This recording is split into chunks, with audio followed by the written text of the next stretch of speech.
Your book, presumably you're going to make money from this book. Do you feel comfortable making money from this, which ultimately is a tragic story?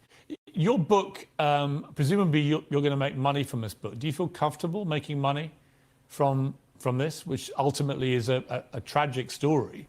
Your book, presumably you're going to make money from this book. Do you feel comfortable making money from this, which ultimately is a tragic story? Do you feel comfortable making money from this, which ultimately is a tragic story? It's not his tragic story. It's not his life story thus far. Do you feel comfortable making money off tragedy? Basically is the question that Piers Morgan is asking Kyle Rittenhouse. Now, for those of you who are listening on podcast this afternoon or tomorrow, or sometime in the future, and you don't see the short video that I put together right now, is a headline juxtaposed to Piers Morgan's words. Your book, presumably which says, the headline is, the person covering Palestine-Israel best is Piers Morgan? How the formerly disgraced British television anchor found a new niche in tragedy. What was he disgraced for? Someone's got chat. Let me know what he was disgraced for. I don't think I remember that offhand. That's not the only one. You're going to make money from this book. Do you feel comfortable making money? Piers Morgan turns Israel conflict into infotainment ratings grab, according to another news outlet. From this, which ultimately is a tragic story. Tragic story. Your book. Oh, is that the only one? Well, that's it. Presumably There are only you're two. going to make money from this. Holy crab apples. I saw the clip on Ian Miles Chong, and I'll play the original clip because we're going to go through that for the intro video today. I watched the clip and I was giving Piers Morgan the benefit of the doubt in the initial questions to Kyle Rittenhouse. That benefit of the doubt is lost with the accusation, the criticism in others, that someone doing something for money delegitimizes the substance of what they're saying. It could be cause for concern. Like, people out on social media promoting political candidates without disclosing that they're being paid for it, that's a problem. People out on social media promoting political candidates, touting the fact, disclosing the fact that they're paid for it, okay, it doesn't make them wrong, and it doesn't allow you to discredit what they're saying solely by virtue of the fact that they're getting paid to say it, but it would cause some skepticism, some cynicism, some caution. Lawyers get paid to say what they say. It doesn't make them wrong. It actually just makes it a living.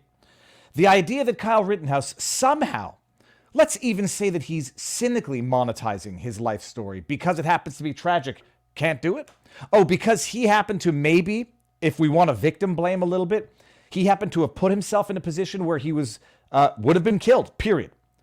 And as a result, had to defend himself, which tragically, although not tragically according to some, resulted in the deaths of individuals who were very, very, very bad people. I mean, doesn't get much worse than one of the people that Kyle Rittenhouse had to defend himself against involving killing that person.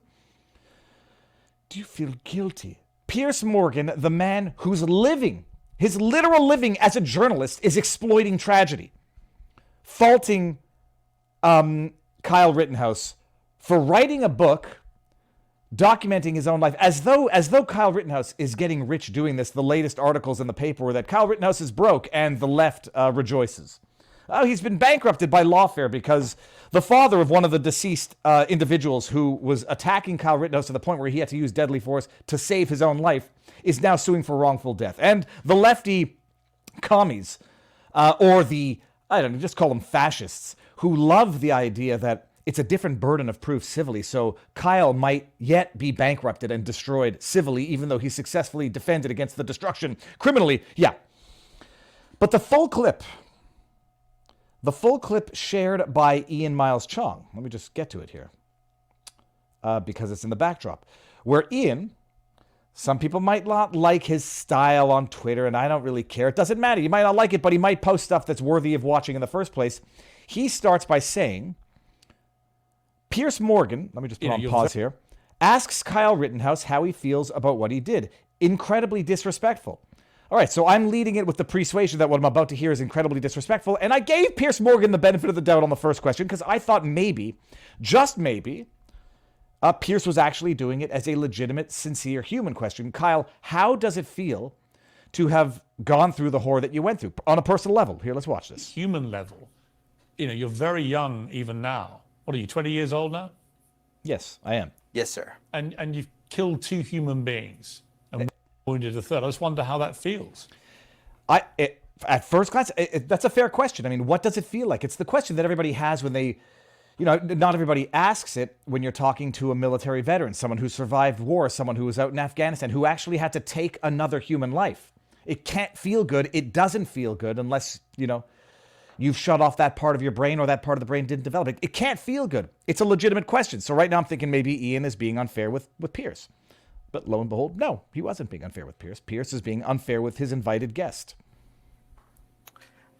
I don't think that's an appropriate question to ask how it feels. It's not an easy thing to do. It's something I live with every single day. It's nightmares I have. By the way, throughout this entire interview, Kyle Rittenhouse schools Piers Morgan on the unfair questions, on the substantive questions, and on the law. It's something that I have to deal with. I have to deal with the PTSD and the trauma from having to It's a very, very fair answer. Piers, Right. Piers would have known the answer to that question had he seen my interview with Kyle Rittenhouse. But It seems to me your emotions are more about you and your trauma because your life was being threatened. And not threatened, because he was almost savagely beaten to death by a mob of people who would have beaten him to death or shot him to death in the case of Grosskreutz. and that side of it, rather than the question I'm asking, which is simply on a human level, how do you feel about being so young and yet having on the record for the rest of your life now that you took the lives of 2 people? It feels freaking terrible, Piers. I have PTSD. I wake up sweating and shivering. If you watched the trial, you'd know how it feels. All right, losing the benefit of the doubt, Piers. Regardless of the circumstances. And like I just said, it's something I deal with every day. I deal with the PTSD and the trauma and the nightmares. It's not easy to deal with it. Your book... Yeah, we saw this part. Let's skip this part. We already saw this part. Let's get to the Second Amendment part. A book so I can share that with everybody yourself. How do you feel that you became a hero to many on the far right, kind of made you their poster boy? Loaded judgmental Well, Pierce, questions. I'm not a hero. Listen to I this did answer. what I had to do to defend myself. There are countless Americans every day that defend themselves, and it's not a heroic thing to do. It doesn't make you a villain, but it doesn't make you a hero. It's doing the right thing to stay alive. If I didn't defend myself, I wouldn't be here talking today. What can get more clear than that? I mean, this kid, I mean, it's almost as though he was prepared for these cheap shot questions coming from Piers. Not a hero, not a villain, however, Piers, unlike what you think. But Piers is going to go to the Second Amendment question here. And get schooled. You were 17 at the time. You were too young to legally acquire a gun that you used. What's that, Piers? Are you repeating some of the fake news, factually incorrect talking points that cross state lines? Cross state lines. You couldn't carry a firearm. Oh, wait, Piers, you're wrong. That's not true. It's not true? No. That is not true. Wisconsin statute says a person between the ages of 16 and 17 can carry a long rifle with a barrel longer than 16 inches. That's Wisconsin law, and the judge dismissed that charge. Okay, so you were... Okay, so I just said something factually incorrect upon which my entire opinion was based. Moving on! Let me ask you, look, I am in the country right now, and I've talked about this many times, both here and in America, and I've learned Americans want to handle their own gun culture the way they want to handle it. I respect that. But let me ask you, do you think it's right that 17-year-olds in America, in Wisconsin, should be able to carry around semi-automatic rifles like an AR-15?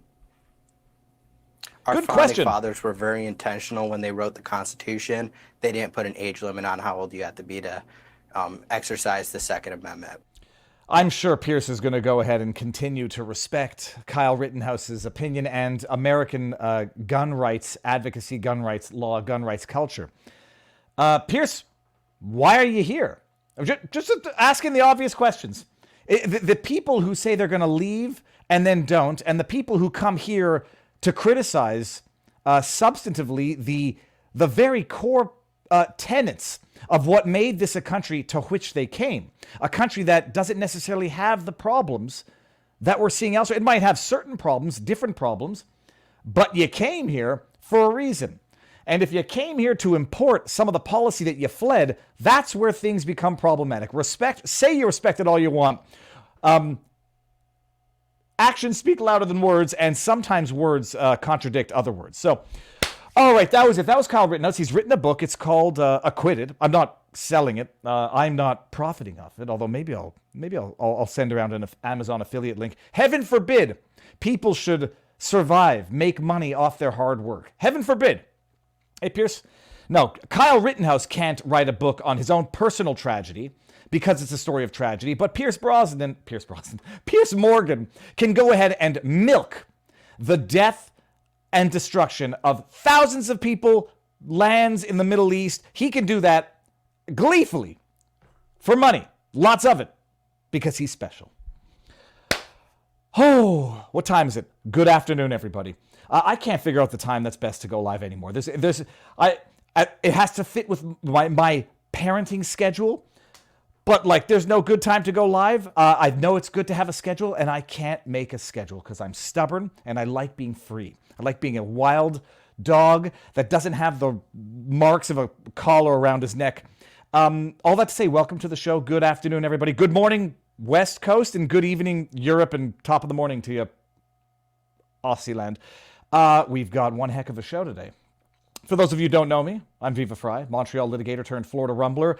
We're going to start on YouTube, Rumble, and vivabarneslaw.locals.com. We end on YouTube because we like to grace Rumble with the eyes, the revenue, our feet. You vote with your dollar, you vote with your feet, and we're going to vote by moving on over exclusively to Rumble for the better part of this stream. And then afterwards, we're going to go over to vivabarneslaw.locals.com. Today is the day. In our community on Locals, we, every week, 2 weeks, depending on scheduling, do this thing called Locals Conversations, where we have an interview with a Locals supporter who is willing to do it, to go on the interwebs, and just a conversation. I explore the lives, the being of one supporter of our vivabarneslaw.locals.com community. Darren Fishman, I appreciate what you do, Viva. Thank you. That is encouraging because sometimes I don't have a problem with the accusation that I'm making a living doing this. It's like it's my ikigai, what the world needs, what I'm good at, what I love doing, and what you can make money doing. That's the ikigai, right? The four overlapping circles. What the world needs, what you're good at, what you love doing, and what you can make money doing. And when it hits that sweet spot in the center, that's called the ikigai, and then it's an amazing diagram.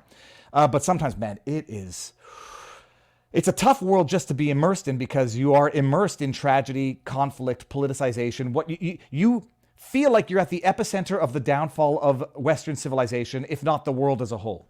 And you have to take for granted that maybe your perspective of the world is tainted by the fact that I am immersed in it day in and day out, and maybe things aren't quite as bad as I think they are because I'm immersed in how bad it is day in and day out. Or maybe, just maybe, it is quite as bad as I think it is, and there's reason for concern, but also reason for optimism. Hope. Before I get too far in and miss too many super chats, I'll give the standard disclaimers. No medical advice, no election fortification advice, no legal advice. These wonderful things, super chats, YouTube takes 30% of them. And so the alternative is you can go to Rumble, and they have the things called Rumble Rants. Rumble takes 20% of those, but for the rest of this year, I think they take 0, and then they go back to their portion later on. Or you can go to vivabarneslaw.locals.com. $7 a month, $70 a year, and you can get access to a ton of community stuff, exclusive stuff for supporters. There's a massive non-supporting membership of a community that's fantastic. EM17 says, I haven't found my ikigai yet, but I celebrate that you have, Viva. That's M17 on Rumble. Oh, okay, now, sorry, I was reading a chat here. Seize the day, who I met in person in Ottawa. E4071 online petition, non-confidence vote, Trudeau. I don't think it's worth anything legally, but it certainly sends a message. We're going to talk, so just what's on the menu for today, we're going to talk some Canadian stuff, that Bill C-18, the Online Streaming Act. No, sorry, it's not the Online Streaming Act. It was the Link Tax Act.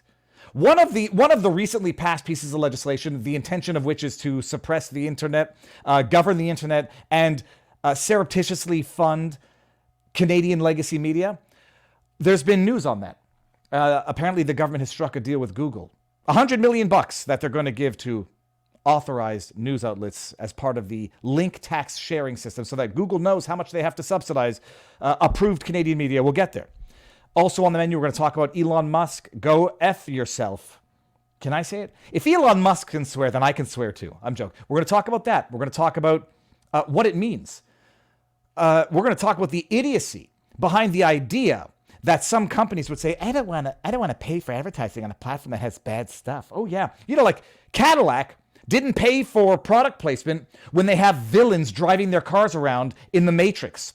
Or I don't know what was in the Die Hard 1. Product placement will pay for product placement in bad movies, in horror movies, in movies with no goodness in it. The idea that these self-righteous, holier-than-thou companies don't want to advertise on platforms where they have bad stuff. Bull crap. Rule number one of advertising is basically real estate. Location, location, location. You want to advertise where the eyeballs are, and if you don't, you're an idiot. We'll get there. Forced name change. I was about to say something about the monumental hypocrisy of a question like that. Tonight's top story is almost always money on a tragedy. Absolutely forced name change. I called them out on my tweet. We'll see if Pierce invites me on. He won't. But maybe I'll invite him on. He won't come. Seize the day. Hocus pocus, out of focus, lest we forget. Oh man, seize the day. Also, all Canadians like to be free, hence the problem.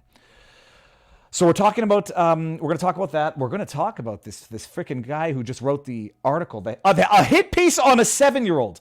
They learned nothing from Covington except maybe how to do it again. It's funny because the guy blocked me within 1 minute of a relatively innocuous rubbing his face in his own feces. We'll get there. And then what else do we have in the backdrop? Rumble lawsuit. Speaking of the nonsense of Elon Musk and advertising, we're going to cover the Rumble lawsuit. How do we do this? How do we structure this? All right, here's how we're going to structure it. That's what we're talking about. There's also the news about the Sandy Hook parents making an offer of settlement to InfoWars Alex Jones for a cool $85 million to reduce the $1.5 billion judgment. $1.5 billion judgment. I think I'm going to refresh my memory before I potentially make a factually incorrect statement, so I don't want to do that. All right, so that's that. We're going to start with Elon Musk. We're going to do the Rumble lawsuit here, and then, ironically, or maybe fittingly, we're going to then end on YouTube and go over to Rumble. Seize the Day says, was a pleasure meeting you, Viva. Dance Dance Revolution at the corner of Wellington and whatever the heck that street was. The Dance Dance Revolution. May we all be Dance Dance Revolutioning in our heads at the Ottawa protest for the rest of our days. All right, Elon Musk blew up the internet yesterday, and that is metaphorically Google transcription for YouTube. We're also talking about the gag order in Trump's New York case has been reinstated. We'll get there. Where is it? Where is the link? Where is the link to Elon Musk saying going nuclear? Okay, hold on a second. What's my problem? I know I had it there, and it's my pinned. Refresh this. It's my pinned tweets now. For those of you who don't follow me on Twitter, it's at the Viva Fry because Viva Fry was previously owned by some Russian dude who I've reached out to acquire it, and the answer has been silence. This is what he's gone thermonuclear with his lawsuit against Media Matters, which I covered at length. If it wasn't last week, it was the week before. I don't know what week it is. I don't know what month it is. Elon Musk went nuclear yesterday because he used the F-bomb publicly.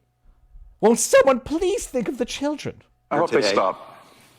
You hope.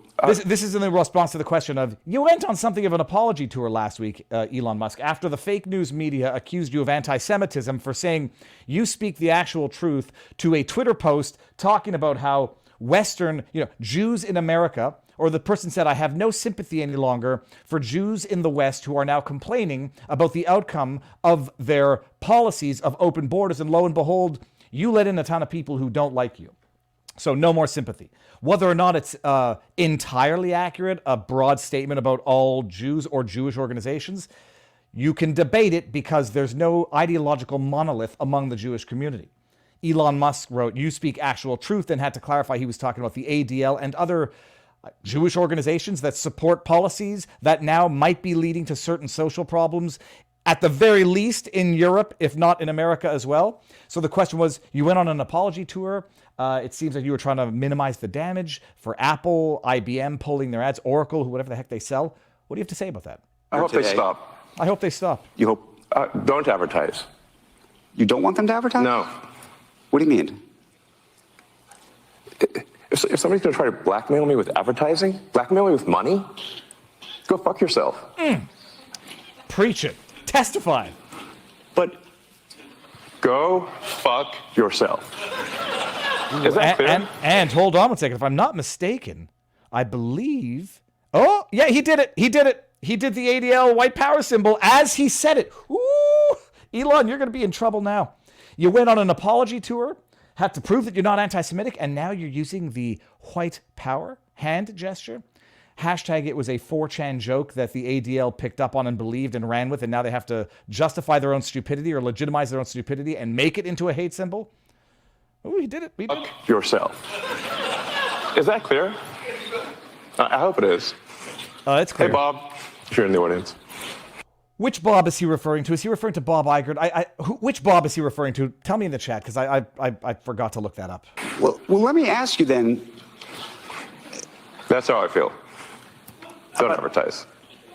How do you think then about the economics of X? If part of the underlying model, at least today, and maybe it needs to shift, maybe the answer is it needs to shift away from advertising. If you believe that this is the one part of your business where you will be beholden to those who have this view, what do you do? F-Y.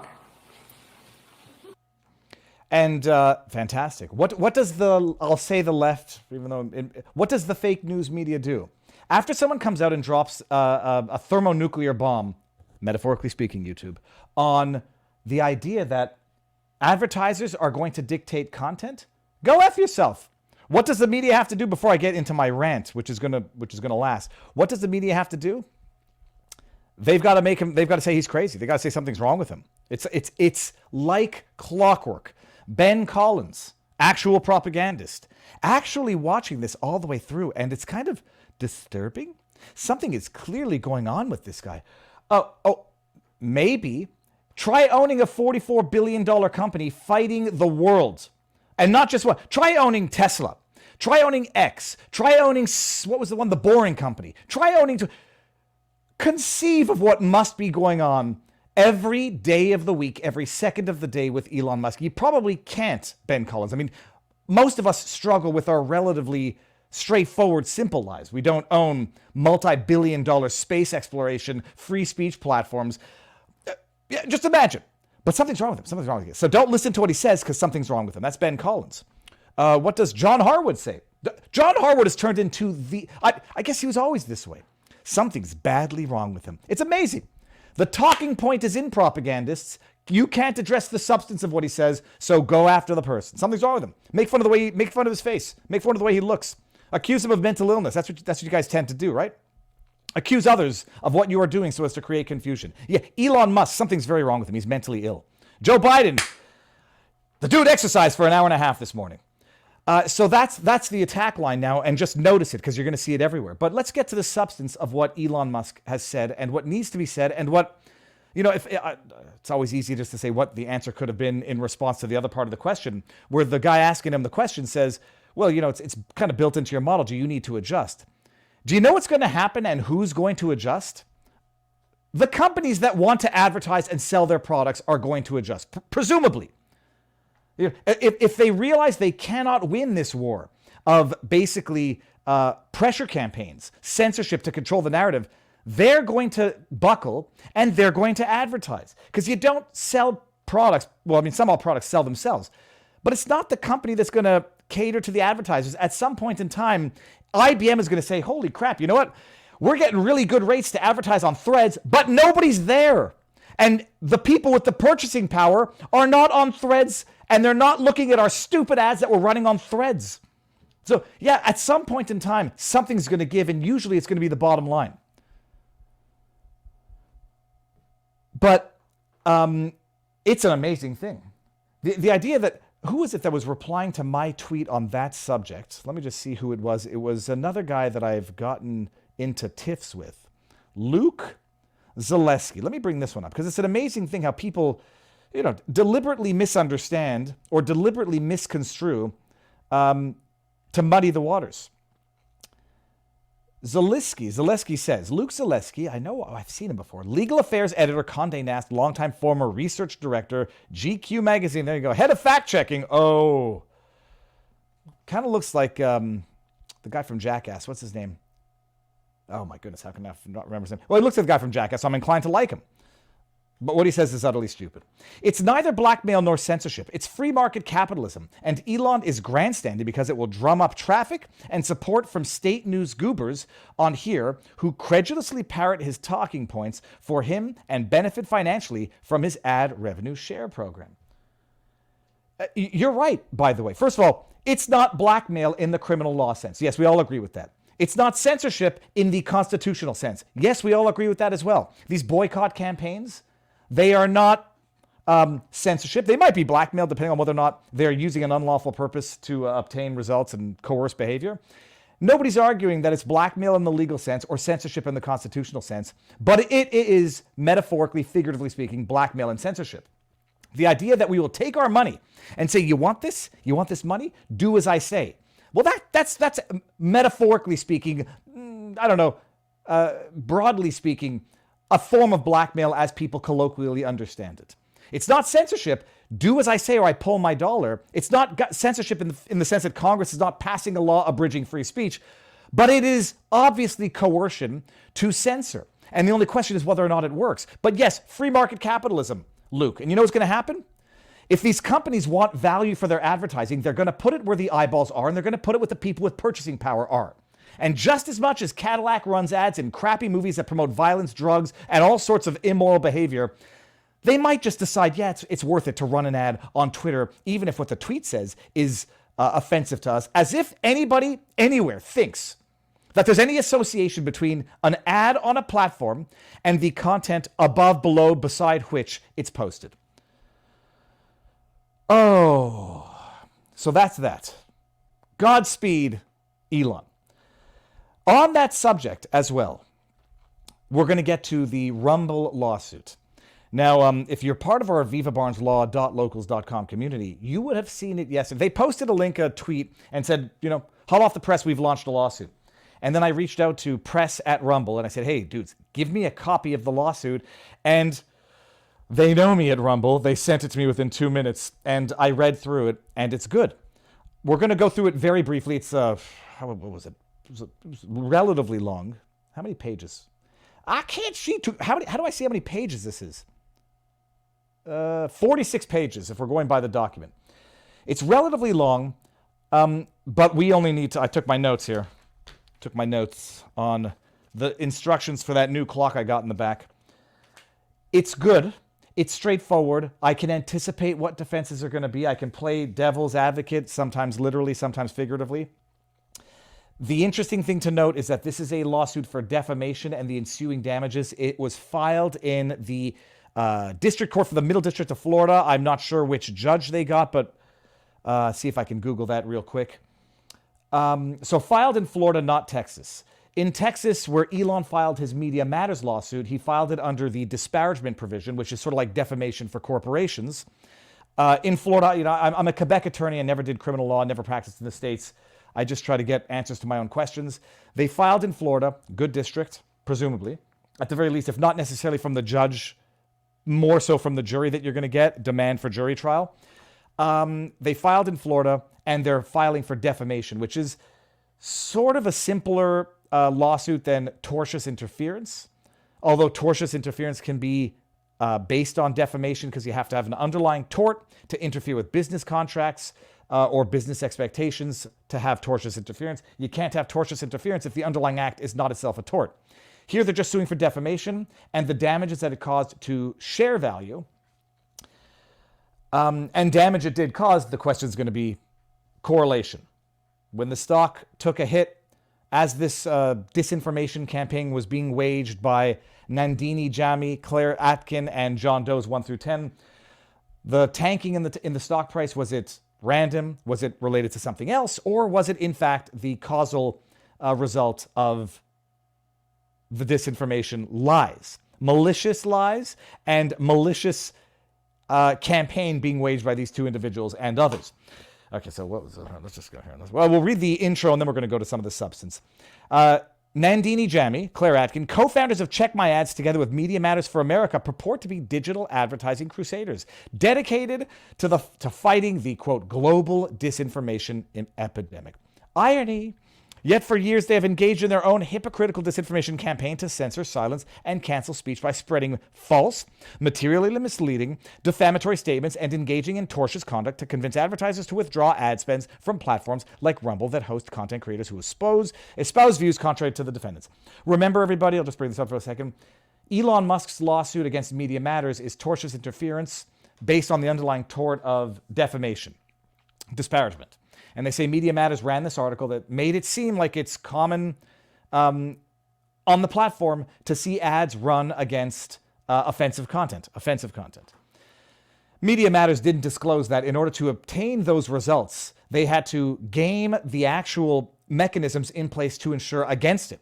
And so while I argue that what their report actually proved was the efficiency of the mechanisms that Twitter implements to not have that result, they didn't tell you that. They didn't say, we had to deliberately take over accounts that were over 30 days old so we could bypass some of the restrictions on advertising visuals, that we only followed a tenth of the followers that ordinary typical users follow on Twitter, that we only followed Nazi accounts and big brands accounts, and that we sat there continually refreshing until we got a pairing of ads against offensive content that met our objective, and that the odds of that were in the order of 1 in 500 million, whatever. So they didn't mention any of that. They just wrote an article saying, oh my God, made it look normal, and basically wink, wink, nudge, nudge, imploring advertisers to pull their ads. Rumble is saying in their lawsuit, they defamed us by making a materially false statement that they knew was a lie, and it impacted our share value. Not that it caused advertisers to pull. So that's two differences between the lawsuits. So some people don't know the history. I didn't know this. Before Check My Ads, Jammy helped an anonymous Twitter campaign using the Sleeping Giants to publicly pressure campaigns to stop advertising on Breitbart. Sleeping Giants later teamed up with Media Matters to boycott certain Fox News hosts, including Tucker Carlson. Together, Sleeping Giants and Media Matters identified a pressure point to cripple media. Yada, yada, yada. Okay, fine. They developed the playbook to cut off ad revenue to these platforms by spreading malicious falsehoods about how large corporate advertisers' products were being featured with, and therefore suggesting an endorsement of politically charged or otherwise controversial content. Okay. In this lawsuit, listen to this. So Rumble is a free speech platform. They don't cave into this bull crap at all. Rumble has created its platform from the ground up, creating its own technical infrastructure to avoid dependencies on third parties for critical services whenever possible. Their own servers, their own hosting, so that they can't be parlored. Rather than relying on Google for its advertising revenue, on August 2022, Rumble launched its own platform for advertisers, the RAC, Rumble Advertising Center, to further insulate itself and its shareholders, this is the important part, from big tech.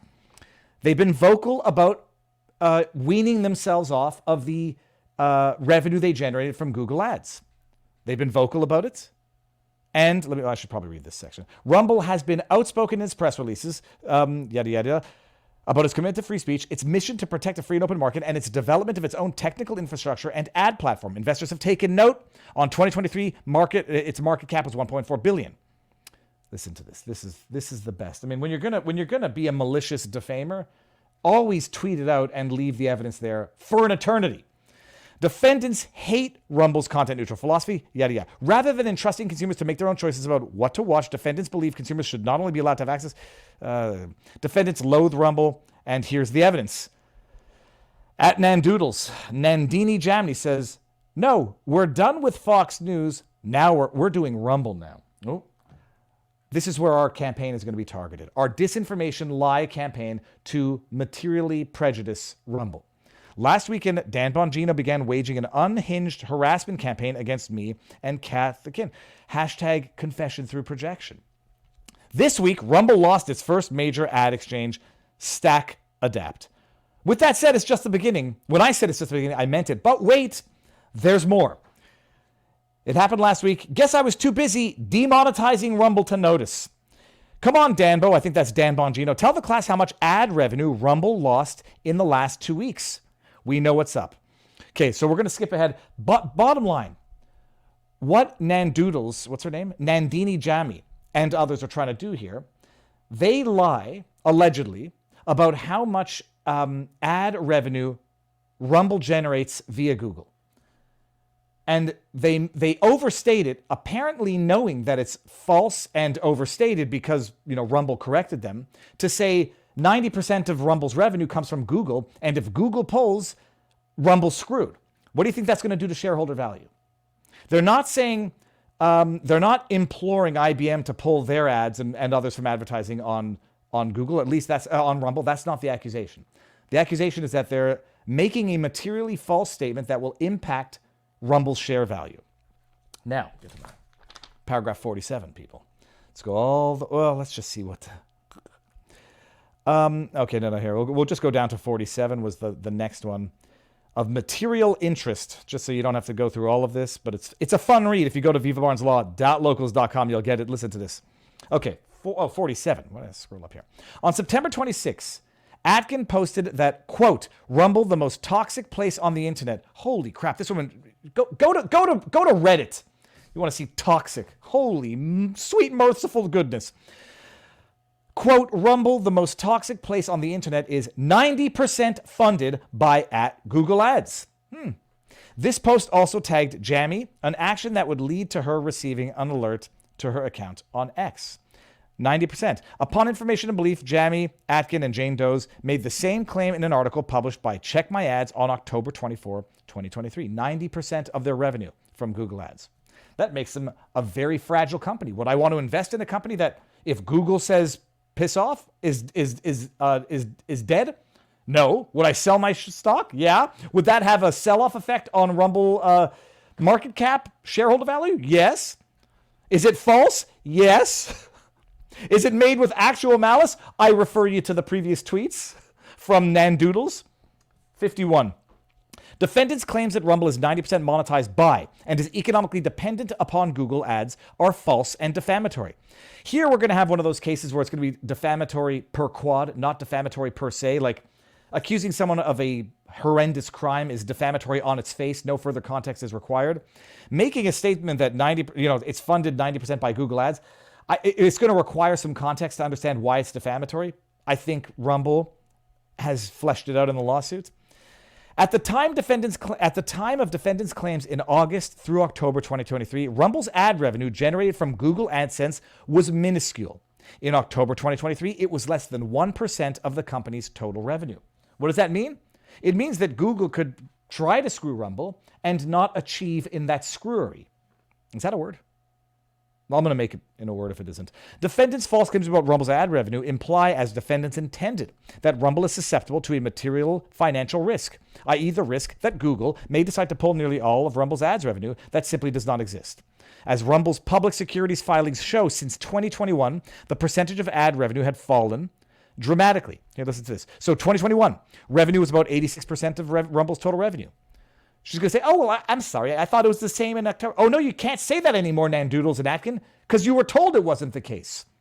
In October 2023, it was less than 1%. That's amazing, by the way. Like I like Rumble. I have an exclusive agreement with Rumble. That's amazing. That's how you don't get parlayed in life. Don't be dependent on hostile interests. Certain countries can learn a bit from this.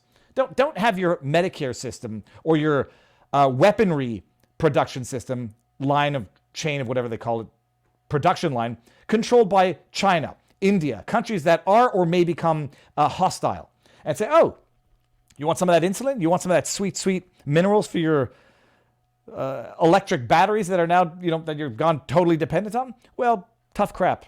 We ain't selling it to you. Oh, you want some of that potash or some of that fertilizer? We ain't selling it to you. Good luck with your crops. In the first record, okay, so we did that. It's less than 1%. The number continues to shrink as Rumble's own ad marketplace, the Rumble Advertising Center, expands. Google's ads now accounts for such a small percentage of Rumble's overall revenue. Even if Google ads were to drop Rumble's financial health would remain strong and its financial outlook bright. That's it.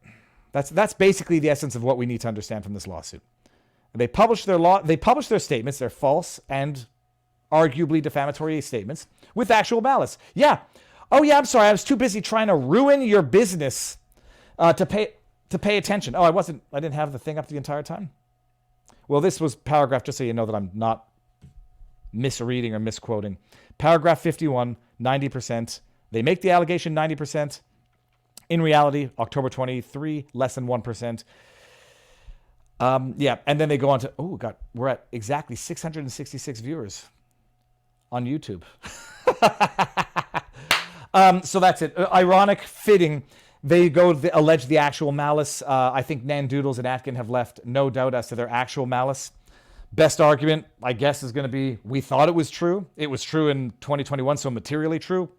Good luck when you were told it's not the case, when it was publicly visible it wasn't the case from filings. You try to screw with shareholder value and then potentially make it look like executives are lying at Rumble. Oh boy, let the battles continue. Viva McFry, top of the morning to you there. Oh, Ned Neds, where are you? Let's see where we got. Do we get any more? Oh, here we got this. If this is a play, Musk is Bill Gates' foil. If this is a play, Musk is Bill Gates' foil. I don't know what that means, but thank you for the chat. Seize the day. Break over, back to work, keep trucking. Thank you for... Oh, thank you. Oh, speaking of trucks. Oh. I want to talk to the truckers. I want some thank you. I got something. You are my freedom. My only freedom. I don't know if you can hear this. You make me happy when skies are gray. You never know. Okay. I love that thing. Thank you. If you're watching, who sent it to me, thank you. Okay, so what we're going to do now, that was it. Those were the two opening stories. Let us go over to the Rumble. And party hardy on over there. Here it is. Link to Rumble, everyone. I think it's in the pinned comment on YouTube regardless. It is. And now I get to watch Pierce Morgan again with the opening. So everybody, we're going to go over to Rumble, cover the rest of the stories. Then we're going to go over to Locals, have our Locals convo. I'll give everybody the link to Locals if you want to come on over.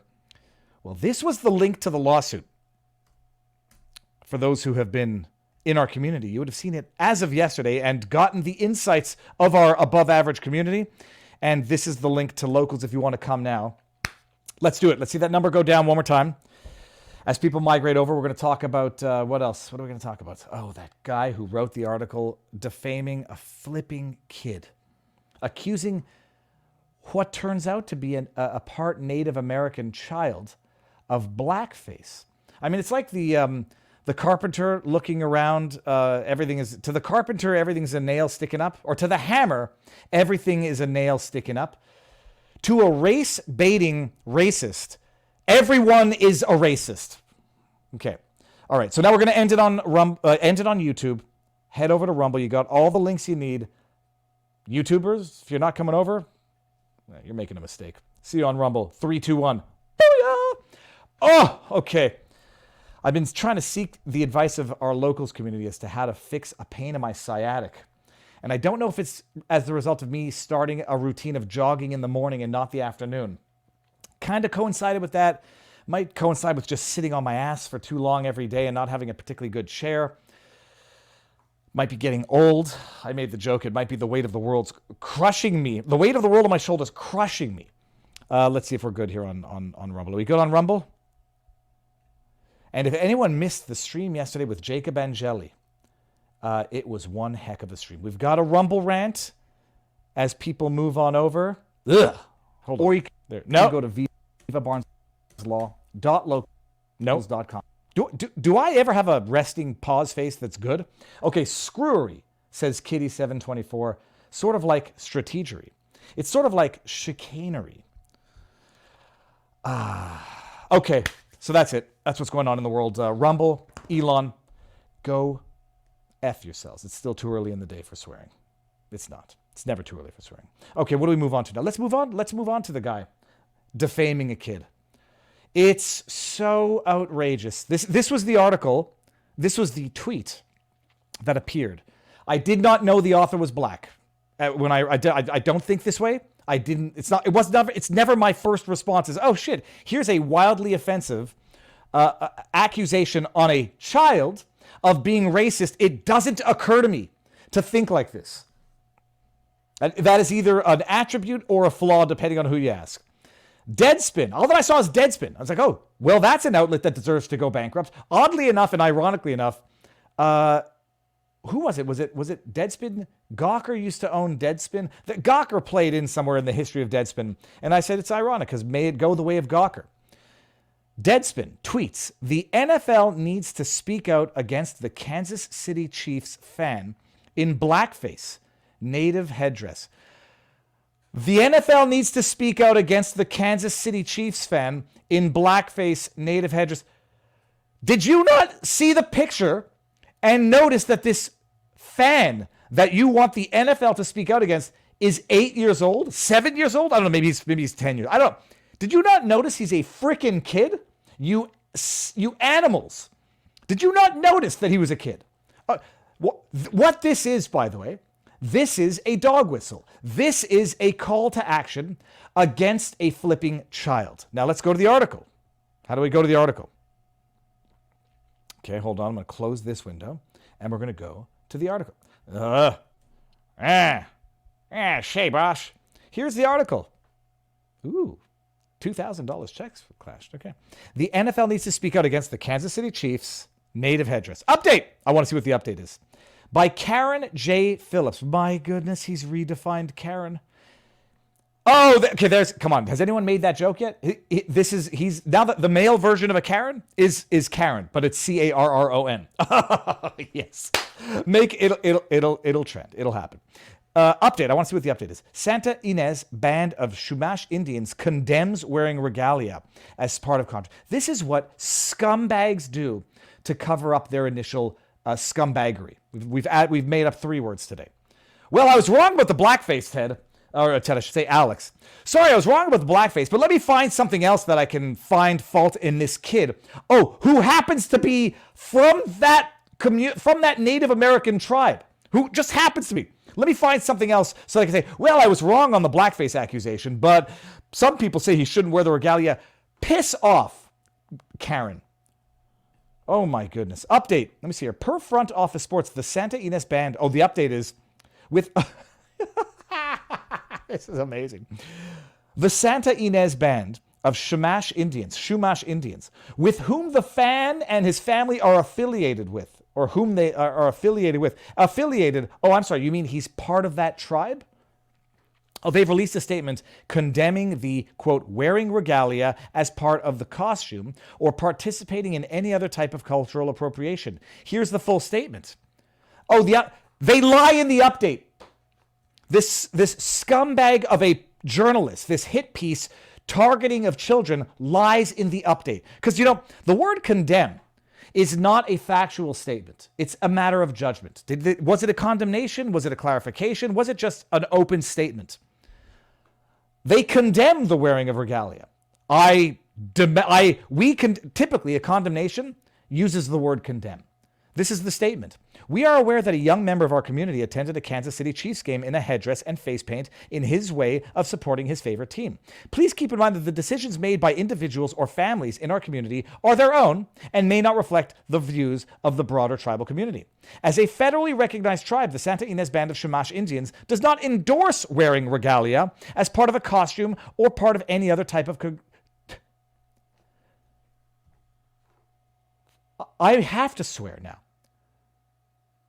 Piece of shit is what this journalist is. You remember right here it says they issued a statement condemning the quote wearing of regalia. Oh, I'm sorry. What the statement actually says is they don't endorse wearing regalia. That's not a condemnation. That's saying we don't endorse it, we don't promote it, we don't give it a high five. It doesn't mean we give it a slap, we condemn, we do not approve. These liars lie when they get caught lying. Don't be a Karen. Oh, and then it takes a lot to disrespect two groups of people at once. But on Sunday afternoon in Las Vegas, a Kansas City Chiefs fan, an 8-year-old boy, enjoy the hell that you create for yourself on earth. He found a way to hate black people and Native Americans at the same time. Oh yeah, and spoiler alert, he's Native American. We're not gonna. So anyway, Karen Phillips. Who is he? Because now, let me see here. I didn't know who he was. I found an article. Who is Karen J. Phillips? From Sportskida. I've seen this outlet. Who's Karen J. Phillips? Deadspin writer under fire for accusing Chiefs fan of blackface and racism. You're going to have to update this now. He should be under fire for lying in his updates. Oh, the native tribe of which this kid is a member condemns the wearing of regalia when their statement says we do not endorse the wearing of a regalia? Oh my goodness. Talk about compounding your error. And we'll get to my joke. A controversial article was recently written. According to his LinkedIn profile, Karen J. Phillips is an American journalist who earned his Bachelor of Arts in African American Black Studies from Morehouse College in 2006. He finished his Master of Arts at Syracuse in 2011. Okay. He's educated. Before earning his MA. You know, there's the old expression, an expert is someone who knows more and more about less and less. I love it. He worked as a preps stringer. I don't know what that means. Okay, I don't know what that says. He then became a writer for the Daily Orange from July to December, focusing on the Syracuse men's... Okay, fine. After his internship, he concentrated on... Okay, but I don't care about this. Karen J. Phillips also worked... Okay, you know what? I don't actually care about any of this. Backlash received by Karen J. Phillips for his article. This is not, forget it. You know what? He got backlash. That's who Karen J. Phillips is. Oh, by the way, it wasn't blackface. He was just wearing two bicolors, two colors on his face while celebrating. He lied in the article, misrepresented it was blackface, then came out and said, oh, it takes a lot of work to piss off two groups, because he pissed off the Chumash tribe Native Americans, where they condemned wearing the regalia when what they said is we do not endorse wearing the regalia. It's amazing. I said, I made a joke, and you'll see how this joke ends. Is this it here? Spoiler alert, it ends with an insta-block. I wrote to this individual relatively mildly on Twitter. I don't know what the eyes mean, by the way. The original tweet, he was saying the kid was part of a native tribe or the native tribe issued a statement. I don't know what those stupid eyes mean on Twitter. Like, oh, this is suspicious. You defamed a child alleging racism when the child is part Native American. You're beyond doubling down. You're upsizing your shovel. Just apologize and maybe mitigate your damages. I hope he gets sued. I hope Deadspin gets sued. 1 minute later, dude. 1 minute later, blocked. He can pick on an 8-year-old, but he can't pick on a 44-year-old. Can't even respond to a 44-year-old. The scum of the earth is looking for race baiting, looking for discrimination, looking for racism. Oh, lordy. Oh, my goodness. So that's that story there. It's just amazing. And it's like they never learned anything from Covington, except, maybe they learned something. Go after little kids, because they can't fight back like 16-year-old kids can. Hope he gets sued. Hope it's a lot. And I hope you have to pay it out. Pay it out, eh? This was the article. We don't need to bring this up anymore. Update. I am a bigger scumbag liar than you thought I was for having written the article in the first place. Moving on. Actually, before we move on, let me go see if there's anything in the chat. Comments, questions, recommendations. They look for it everywhere, and when they don't find it, they invent it. Says Maple Syrup 123. Jussie Smollett would like to have a word with you. Looking for excuses for their personal failures, says Coder182. Confirmed racist, says Jasper Goo. There's no question about it. But I stand by my original assessment. I don't believe that racists exist. I believe that assholes exist. And anybody who's going to hate someone for the color of their skin, you can call them a racist, but they're also going to hate someone for being too fat, too skinny, too white, too Jewish, too Muslim, too Christian, whatever. Assholes hate. That's what makes them assholes. And so I said, I don't believe in racists. I believe in assholes. And I believe the way to shield yourself from assholes is to have as little to do with them as humanly possible, because they are negative forces. They are negative. They are energy suckers. They are time goblins. They are spiritual anchors. And you need to cut your ropes from assholes so that you could be spiritually free. Sorry for the gratuitous use of the term asshole, but I think it's more than warranted under the circumstances. And then Maki 1871 says, well, that's not true. I'm an asshole, but not a racist. That's on Rumble. That's funny. Okay. And I think someone else says, I hate everyone equally. Okay, well, that's the story. And everyone should call that man out on it politely, maybe not politely, respectfully, lawfully, and shame him for that awful, shameful update, which compounds his error. He's now moved from he's moved from a garden hoe to a winter shovel. Keep digging that hole, Karen, and truly redefine what it means to be a Karen. Now, do we want to go to Canada, or do we want to... Now, you know what? While we're on defamation, while we're talking about defamation, hold on. Let me do something before I do this. I want to double check one thing. I'm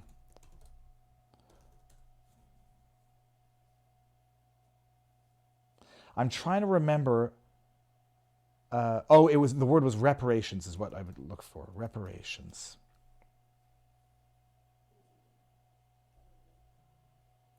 And I'm not doing this to be glib at all. I'm doing this to illustrate how patently absurd the judgment in Alex Jones was. Why can't I find it? I think it was, here we go, New York Times. I think it was, let me just see if I can find it. Oh, come on. I need to find it before I can go with the next segment, people. So I'm just going to have to do this. It was what the Armenian advocacy groups were asking by way of reparations for the Armenian genocide. And I recall it being in the billions of dollars. And I recall at one point, to illustrate the absurdity of the Alex Jones $1.5 billion defamation judgment, saying that this makes a mockery of actual genocide. And so this is it. Sandy Hook families who won $1 billion in damages from Alex Jones. They won, I think it was $1.5 billion. I think the FBI agent who didn't lose a kid in the shootings got 80 million, I think, in the tens of millions. An FBI agent who didn't lose a family member in the killing spree was awarded tens of millions of dollars. They're ready to negotiate. They're ready to settle. But their lawyers might not be so ready to settle because the lawyers want to bankrupt and shut up Alex Jones. The families, if they want to collect any monies, as Robert Barnes has been astutely pointing out, if the families want to collect money, well, they might need to contemplate a reasonable settlement and not a settlement that was designed to bankrupt and shut Alex Jones up, as per the lawyer's opening closing statements. I forget what it was. Family Hook's shooting victims offered InfoWars Alex Jones a path to bankruptcy if he buys them a small fraction of the more than $1 billion he owes. Jones filed for personal bankruptcy, we know this, in 2022, after he was ordered to pay $1.5 billion in his false claims about the elementary school massacre. Did the families sue the school for potentially not implementing proper safety protocol? No. Did the families sue the family or relatives of the actual killer? I think maybe a couple of them tried. No. Did they potentially think about going after politicians who might not have implemented certain protocol that they ought to have done? No. Did they actually have a trial against Alex Jones? No, because they got their guilty verdict by default verdict. And then what they had as a trial were a trial on the damages portion of the default verdict. Okay, but you all know that if you've been following this channel for any period of time. Family's proposal could help resolve the bankruptcy cases, yada, yada, yada. Okay, let's just get to the family suggested Jones pay at least $85 million over 10 years, $8.5 million per year for a decade, in addition to half of any annual income over $9 million, with a proportionate reduction in liabilities for each year of full payment, according to the filing. In the court document, the Sandy Hook families also proposed an option consisting of an orderly liquidation of Jones's non-exempt assets. The time has come for Jones to choose whether he is willing to pay his creditors a reasonable portion of what they are owed or would prefer to remain embroiled in costly, time-consuming litigation, the family said. You know what that is? I mean, that's lawfare spoken out loud. Jones has continued to enjoy his extravagant lifestyle. Let's hear this. The host has continued to, quote, enjoy his extravagant lifestyle, end quote, and refused to stick to a reasonable budget, the Sandy Hook families claimed in the filing. Excluding professional and legal costs, Jones' estate is spending $65,000 to $90,000 a month to support his lifestyle, the document. I'd like to know how that breaks down. The families tried to make Jones reduce his spending and sell certain assets, but they were met with, quote, resistance and refusal at almost every turn, they said in the filing. In short, Jones has failed in every way to serve as the fiduciary mandated by the bankruptcy code in exchange for the breathing spell he has enjoyed for almost a year. His time is up. Anyhow, the rest of this is news that we've already covered, but you can go read it. It highlights a bit of the conflict between the interests of the plaintiffs and the interests of the lawyers. Some believe that this was never about money. Some believe this was never about justice. And then others believe, as the lawyers have stated, that it was about bankrupting and silencing Alex Jones. Whereas if they want to collect anything, it might involve allowing him to remain in business, which from the plaintiff's perspective. But the judgment itself has and continues to be a source of absolute judicial insanity. Hold on.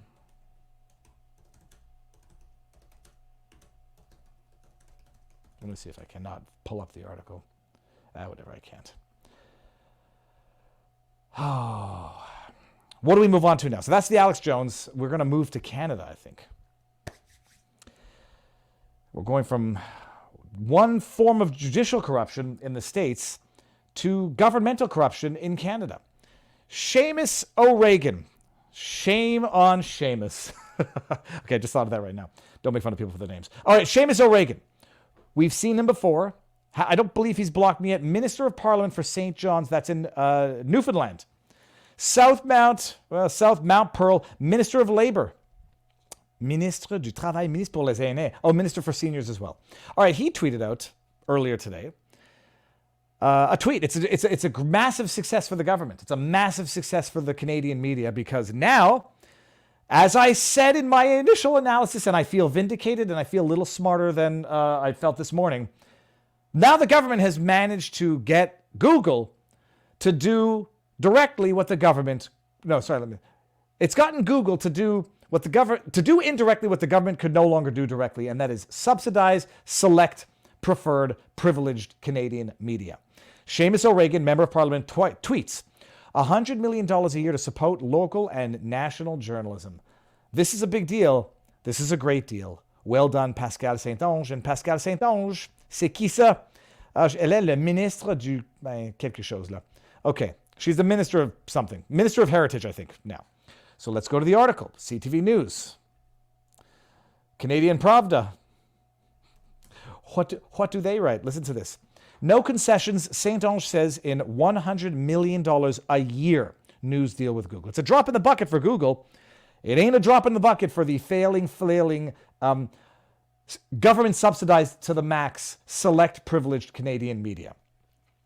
It was called the Link Tax Act, which was basically going to compel Google and Meta, or Meta and Facebook. Which one is which now? I forget. But Google and Facebook to pay a fee to any outlet to which they link a story. So not paying a tax if they display a substantial portion of the article on their own platform without ever driving the viewer to the original source. Paying to drive a viewer to the original source. Google said, we ain't going to do it. And they pulled links to news sources on Canadian media, as you might have seen in Instagram and Facebook and Google, where you could no longer share links to news outlets. You got a little error message sometimes which said, not available in your country, or due to local laws, we cannot show this link.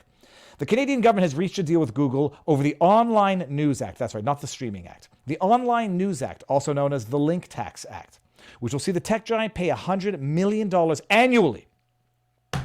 It's even better than the $600 million bailout Trudeau gave to digital media. To print media in 2018. Now it's $100 million a year to digital media. Amazing. Continue to allow access to Canadian news content on its platform. Canadian Heritage Minister Pascal Saint-Onge, that's one we saw before, announced the, quote, historic development, end quote, regarding the implementation of Bill C-18 on Wednesday, after the tech giant had threatened to block news on its platform with the contentious new rules, when the contentious new rules come into effect next month. Turn a path forward. Oh, let's see it here. Google wanted certainty about the amount of compensation it would have to pay to Canadian news outlets. It's amazing. They wanted confirmation. Well, now we know that it's going to be manageable from us. We'll still make enough money, says Google. And now we know. Remember when I told you this? Just let's back this up. In 2018 or 2016, whatever it was, 2016, 2018, I think it was 2018, Trudeau gave a $600 million bailout to print media. I will not ever make the mistake. It did not include digital media. So print media, failing. Nobody's reading print media. Everyone's on the line, on the interwebs. Nobody's reading the newspapers. They're stupid and inconvenient. And so the industry is going to go under. What does the government do? Here's some taxpayer dollars to keep alive an industry that cannot succeed on its own, to the tune of $600 million. Trudeau knew the beneficial impact this had on reporting because he made a joke about it. Everyone's like, well, that joke, this is the type of headlines that a paid media gets you.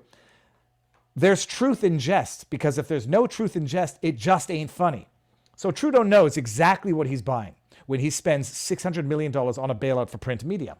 What about digital?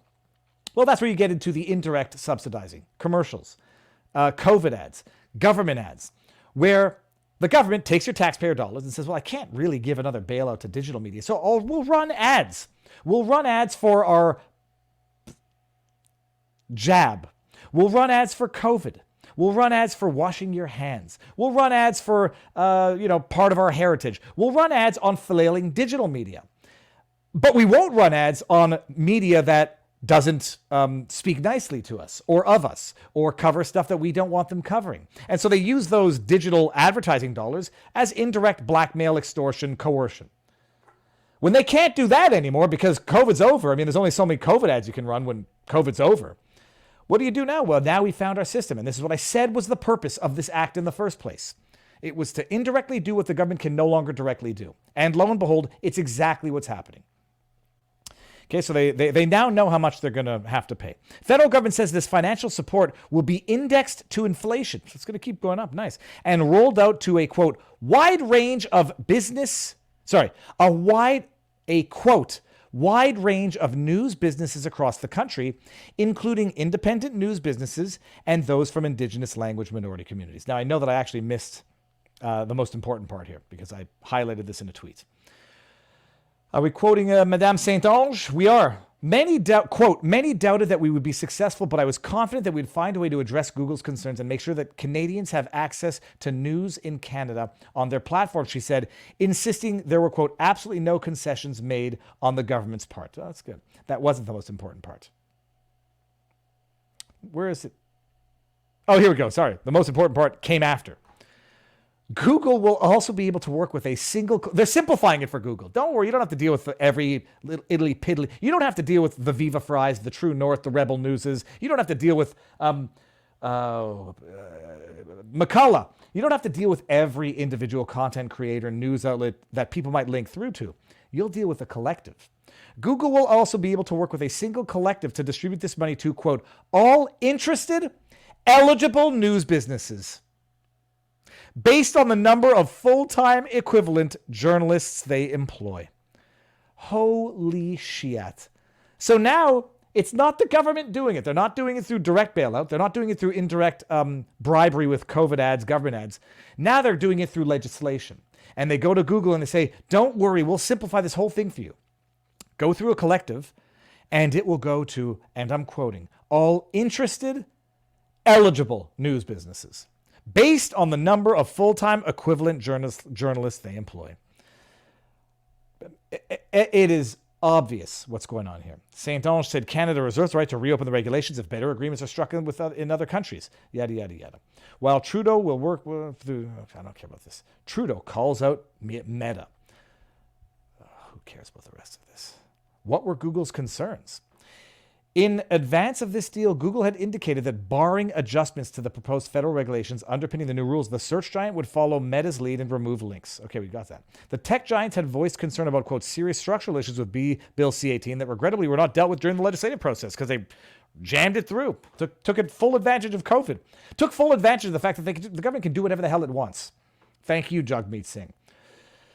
They've called it a link tax that breaks the way the web and search engines have worked for more than 30 years and may expose them to uncapped financial liability.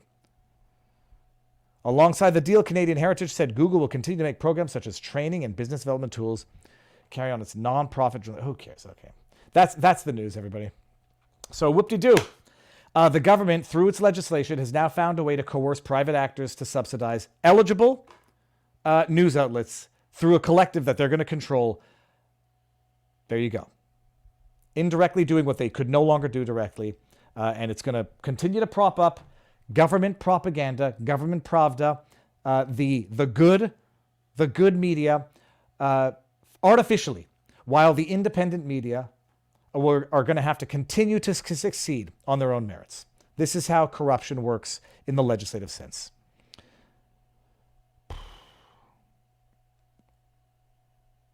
Accreditation will be the control method, says Honor 234. There's no a controlled collective. What could go wrong, says Seferdine Squib. Names that I see often because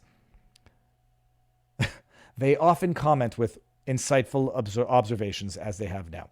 Who the F grills a scallop, says suspiciously _ smear. Lots of people? Absurd Beat says scallops can be, of course they can.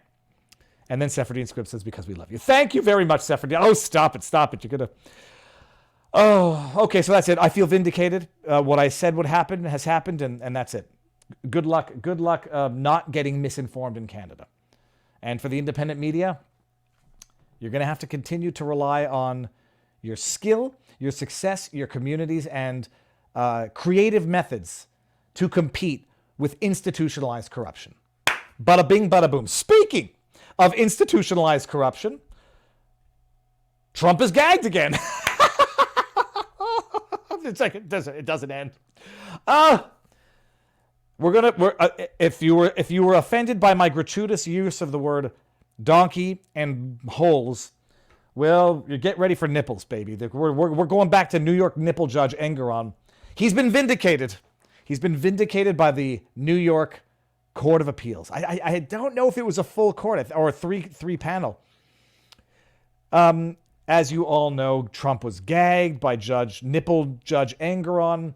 His lawyers were gagged by New York nipple judge Engeron. Engeron is the judicially corrupt and I dare say sexually depraved individual who posts hashtag bonus torso photos on his alumni website where I suspect there might be teenagers on. He's the judicially corrupt nipple judge who posts links to his negative judgments impacting Eric Trump for adulation from his alumni community. He's the judicially corrupt judge whose co-judge, chief top clerk, is Allison Greenfield, who's made donations in excess of what she's legally allowed to make to political contributions, campaigns, over $3,000 in 2022. She supported Leticia James, who's persecuting Trump in front of Judge Engeron. She supported her campaign for election. It's nuts. Engeron issued a gag order, the same Judge Engeron who boasted 8 years ago to a group of journalists that he's got the tools to do what he wants, to carry out his own bias when in court. He can bypass jury verdicts because he's got judgment notwithstanding a verdict. He's got tools like estoppel to prevent people from making arguments, as he's done in Trump's case. He boasted about his tools, judicial tools that he has to carry out his judicial corruption based on his own judicial biases. Okay. One of those tools is a gag order, which he issued against Trump. He issued a gag order against Trump's lawyers that they can't talk about members of Engeron's staff, co-judge Greenfield. The gag order was temporarily stayed by a judge of the Court of Appeal. His name was Fieldman. We'll get to it in here. And now it's been, the stay has been lifted. The gag order has been upheld. Where are we? And we're in Forbes. It's breaking news, so there might have been some development since I first heard this right before going live. Top line. President Trump will once again be prohibited from speaking about court staff in the ongoing civil trial determining whether he and his company fraudulently misstated the value of their assets, as New York Appeals Court upheld the gag order Thursday, reinstating it after it was temporarily... Oh, look at that. We got the letter right here. So it looks like it was only one judge. I don't know how it works here, but I'll pull up that gag order in a second. Not the gag order, sorry, the order. New York Judge Engoron imposed a gag order in October on Trump and other parties in the ongoing civil trial, which prohibited them from speaking about court staff. Totally normal, by the way. Totally normal basis to issue a gag order. Can't talk about court staff. It's not a gag order preventing threats, because you've already got laws preventing threats. This is a gag order preventing Trump and his counsel from raising the very same judicial corruption that I and others have been screaming from the mountaintop since becoming aware of it. Enjoy the Streisand effect there, Judge. Let's see what we got here. What does it say here? Which prohibited them from speaking publicly about court staff after Trump shared a disparaging post. This is communism. You cannot share disparaging posts about government staff. You can't do that. Gagged. Forget your First Amendment. He shared a photo of her with Senate Majority Leader and referred to her as his girlfriend. All of this makes me believe that Greenfield is having a sexual relationship with Engoron. All this suppression, all of this censorship does is actually convince me that Engoron and Greenfield must be having a sexual relationship. Trump appealed to the court. It was temporarily paused. And who paused it? I want to get the judge, because at least you got one judge with some sense in here. Whatever. What did I do here? Oh, for goodness sake, I shouldn't have done that. Oh, let's see. Here we go. My goodness, these ads on these websites make them borderline useless.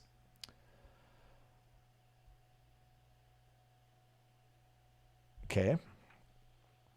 There we go. Jeez Louise. Okay, girlfriend. Trump appealed the order, subsequent punishment, because he was actually fined $5,000 and $10,000 respectively for 2 violations of the gag order. Yada, yada, yada. Okay. Trump appealed. Appeals court temporarily paused the order until November 16. That was the other day, until it could issue a more lasting ruling spurred. Okay. And he went attack them.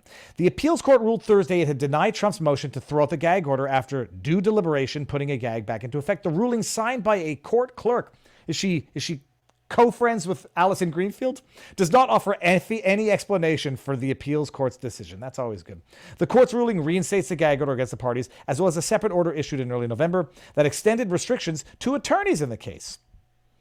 If this is not communism to any of you lefties who might hate Trump so much that you're still inclined to tolerate all this, it's going to come for you.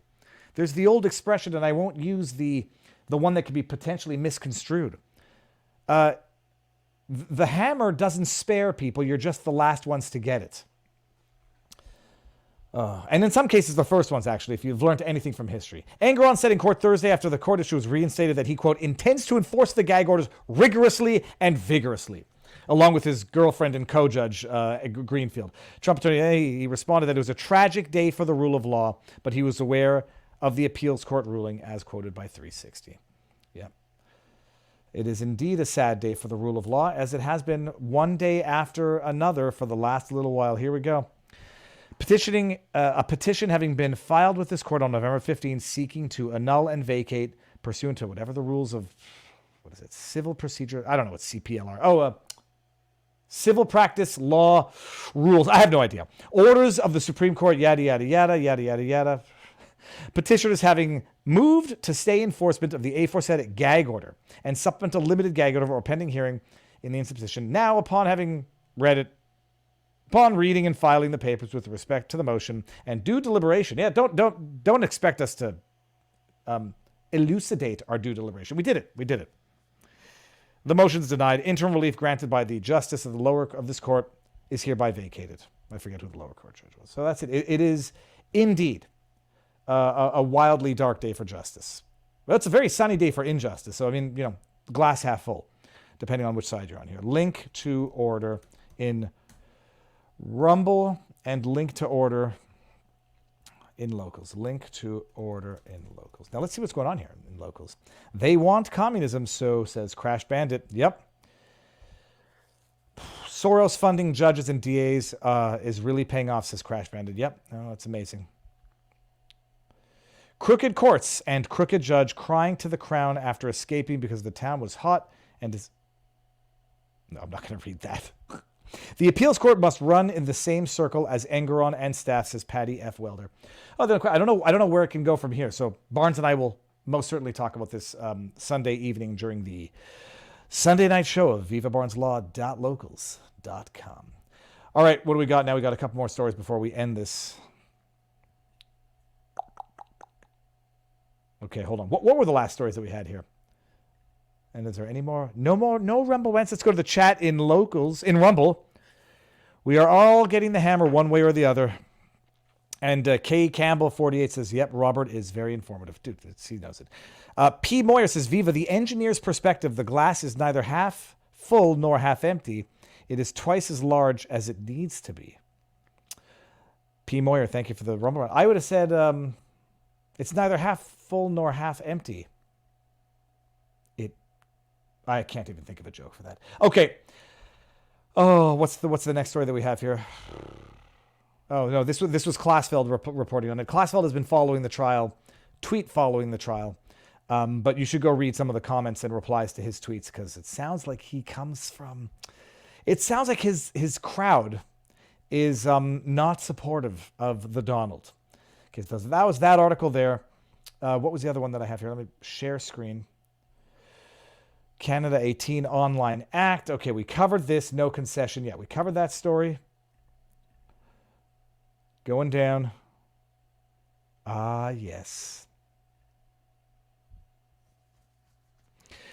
So the stream I did on Monday, it didn't even occur to me that YouTube would take issue with it. YouTube has decided now it does not want independent voices talking about assessing the North Carolina high school incident. Now I showed the video and I understand, okay, the video is not graphic. You can barely see what's going on in it. This is the brawl that led to a student being killed in North Carolina. The video's gross, the video's ugly, but you can't see anything in the video. It's not like some of those videos where you can see everything and it sears a memory in your brain. This might, but for other reasons. It's not violent, it's not graphic, and it's not gory, but it depicts what you know happens. So I can understand, okay, fine. You want to be prude and you want to be a holier than thou YouTube, fine. They have made the decision that they don't want independent voices talking about that, or at least if they do, they want to make sure as few people as possible hear about it because, as you'll see here, I got a little email in my Gmail account saying, YouTube age restricted your content. Hey, Viva Fry.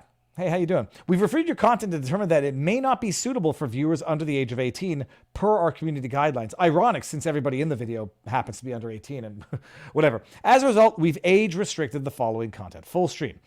You can go to the minute. It's at minute 50 and 30. Thank you very much. At least now they seem to have improved the system a little bit. They've identified the spots. So now at least I know it. Even there may be other spots, it says, but at least you know this is one of them.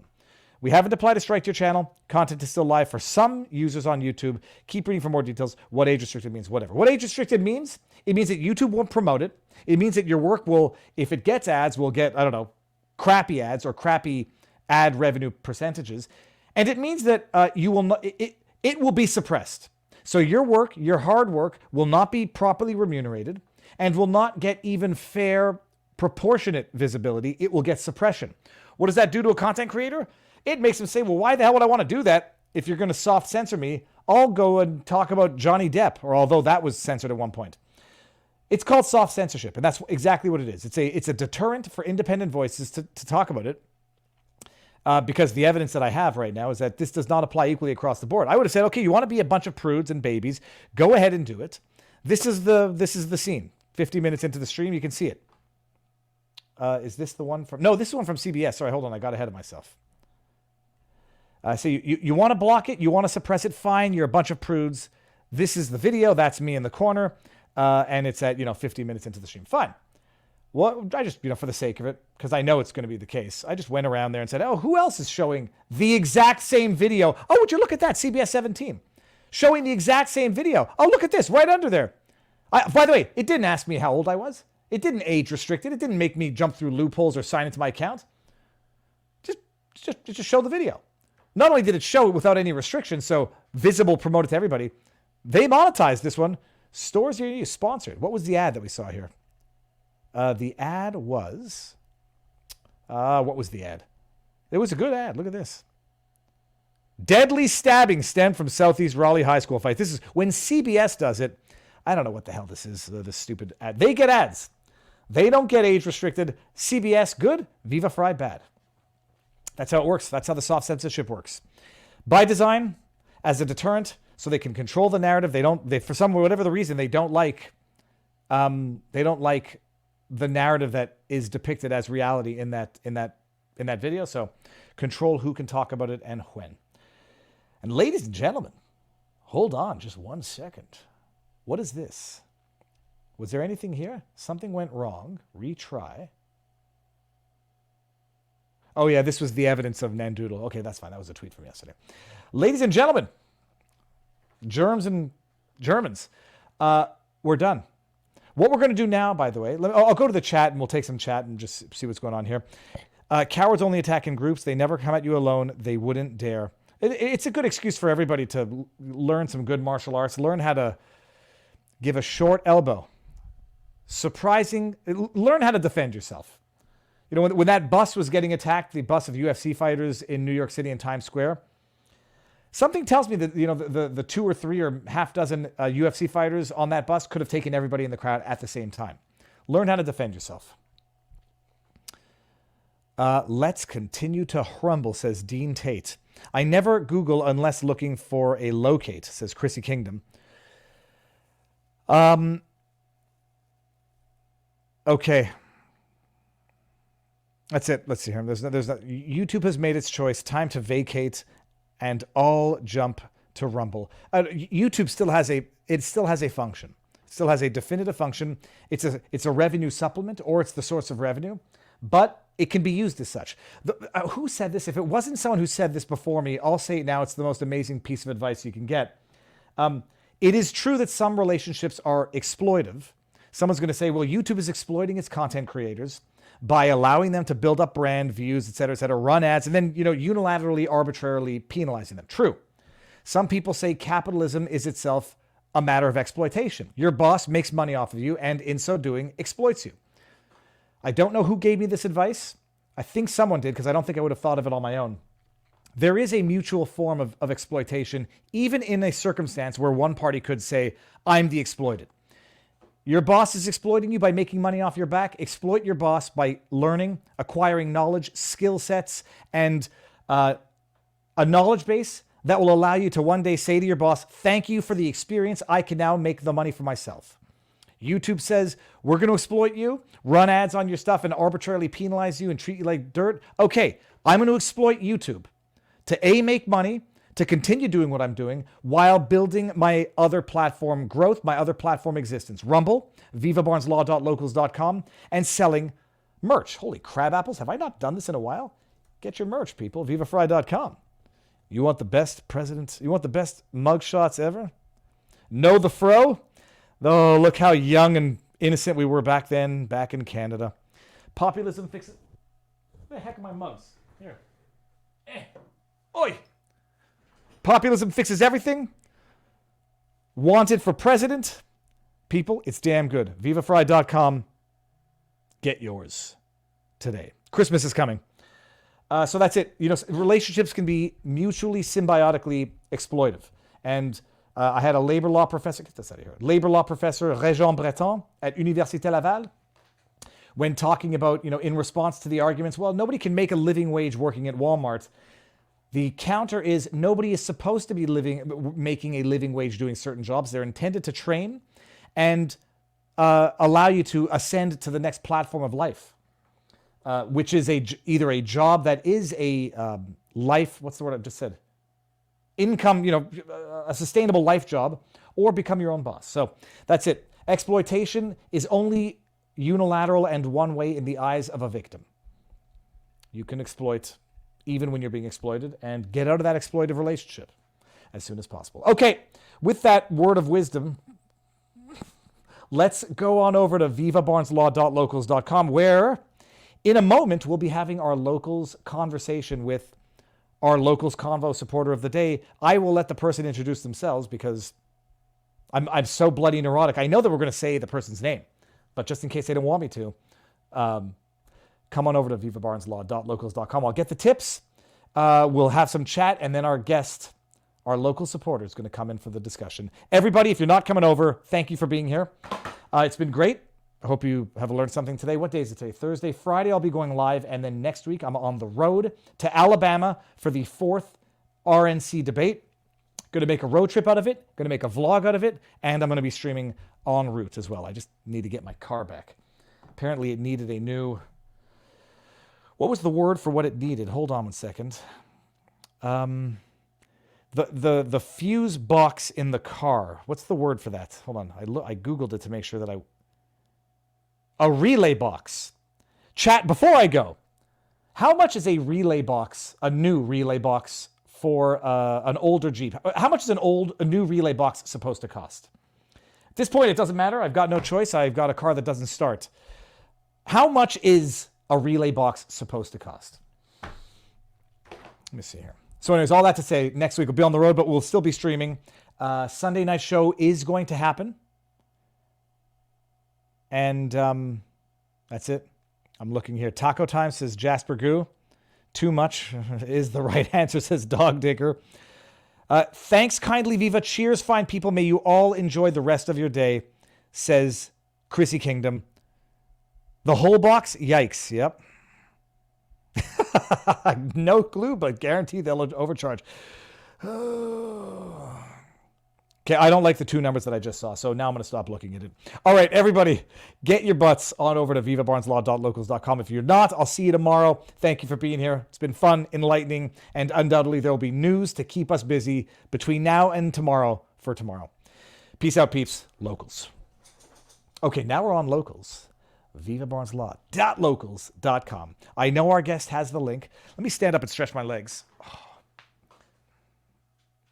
I think it's the chair. Ow.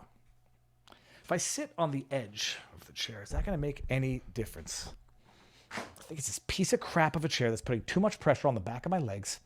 What is this? Get this tuft of hair out. There we go.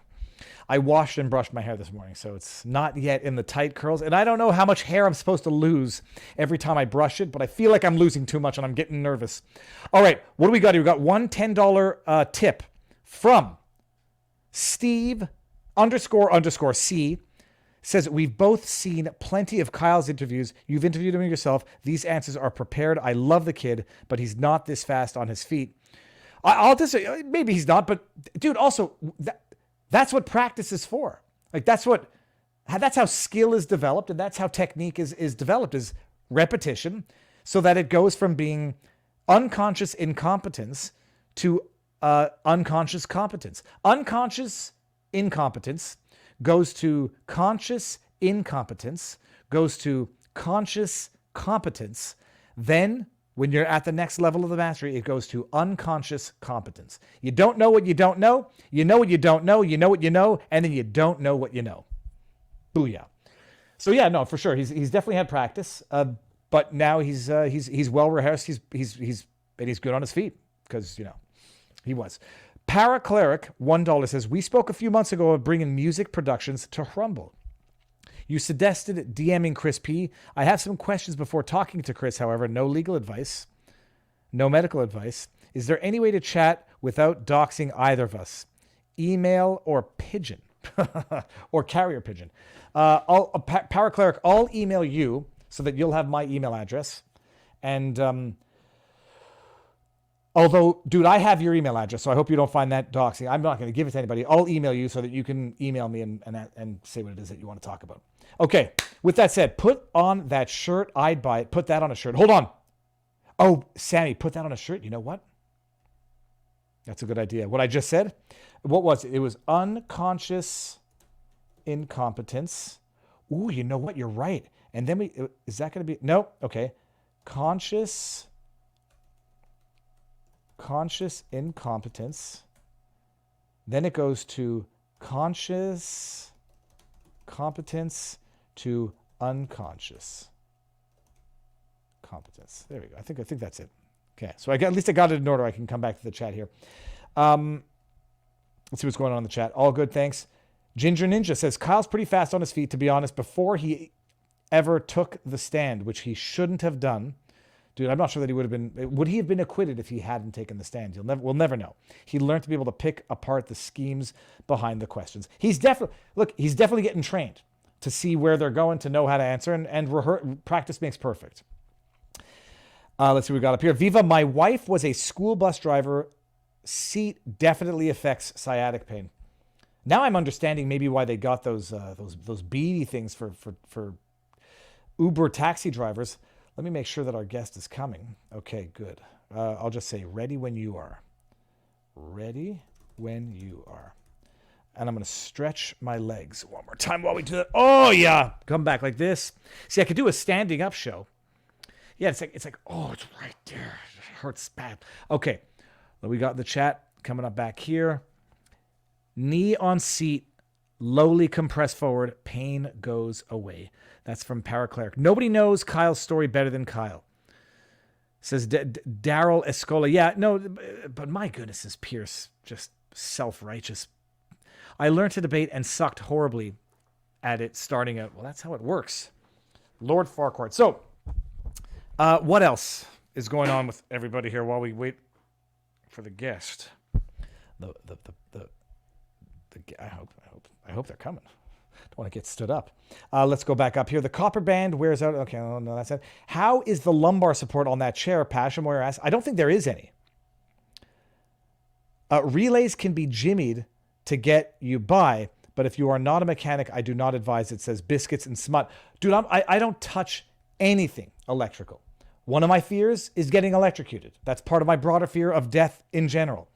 And a stupid death. Whew. Are we using Rumble Studio today, says Joe Mascu? No, and I won't use it. Not that I won't use it, but I'm not going to use it until it's ready, because there's a number of... Please check my text. Uh-oh.